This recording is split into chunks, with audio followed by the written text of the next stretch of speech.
got to put the little brother thing away. Like we've Dude, got don't do that. That's got to go away. No rational Michigan fan uses the little brother thing anymore. Desmond Howard did it on freaking game day when Mel Tucker came on the set. Like I don't know. I don't think he put the little in there, but I think everybody knew the connotation that he meant of like the whole little brother thing. I'm like, dude. Yeah. Before Saturday, you were not. MSU won 9 out of the last 13 matchups. There's nothing little brother about that. Okay, like stop. And even nowadays, you don't see a lot of rational Michigan fans doing that. They may do, but stop that. You really see it from like former players and stuff like that. Like Braylon and Taylor Lewan. Shut up, Taylor Lewan. You were 1-4 versus MSU. Dude, stop. Ooh, was he? Yes, Holy he was. Cow. That's rough. Like, dude, stop. And of course, here's what irritates me: is that the people who do that, you're fueling MSU. Don't you see? Yes. It drives me insane. Like you're fueling them. Stop. Stop. Yes. Like I don't want to do anything to possibly make the other team play harder. I don't want to do anything to do that.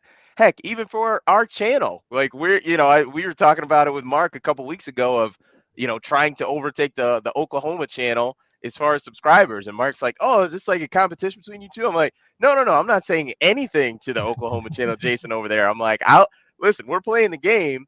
But I don't want to fuel them. Like, so it's the same thing in football. Like, I don't want to be the reason that, a middle linebacker is out there headhunting my running back because he's got a quote of me talking crap, calling him a little brother, or we don't know anybody on their defense and who are these guys and all that stuff.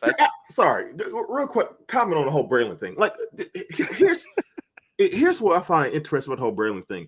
Braylon's wrong either two ways. One, if you're going to come be on that podcast and whatever you were doing, live stream, whatever it was, and you're going to comment on the game, if you don't know any MSU players, you probably shouldn't be commenting on the game. That's one. Which I don't believe, by the way. I do believe he at least knows some players like Panashuk, and Brantley, etc. Right? So I don't believe him. But if that's true, he didn't know any MSU players. Well, you shouldn't be commenting in the first place.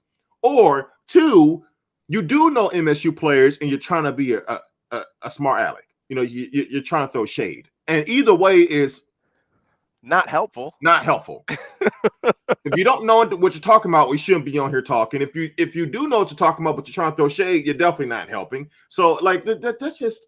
And they're taking all of that. I guarantee Friday night after their walkthrough and team meeting that Mel Tucker was playing clips of all that stuff of Braylon and Taylor and probably Mike Hart with the little brother thing, how all that started.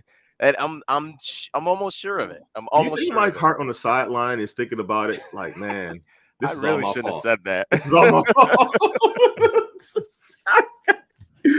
And I heard that he was the only coach who was not available to the media either after the game or maybe the Monday. I want somebody to ask him. Like, can we get Mike Hart? Enough of Jimmy and his bland, non-inspired, emotionless interviews. Let me talk to Mike. Let's talk to Mike. And this is going to be, especially after MSU games, and we just have one question. Mike, how do you feel about your comment back in 07 and its impact on this rivalry? I just need to see what he's going to say, right? I would love to hear what he's going to say. And to his credit, at the time, Michigan was beating MSU. and Mike, by all means, is one of the best running backs that we've had at Michigan. Not in terms of NFL, but in terms of his production at Michigan. And he was still, 22 years old, right? Made a silly comment, but it had a ripple effect in this rivalry for years. And it was just funny because I didn't go in a lot of the game. My cart was right behind Jim Harbaugh, and they called him once on the sideline. And I was thinking about after the game, I wonder what he's thinking, like why this collapse is going on. Like, man, I really shouldn't have said that. Yeah, it probably wasn't the best choice of words. Yeah, that's funny.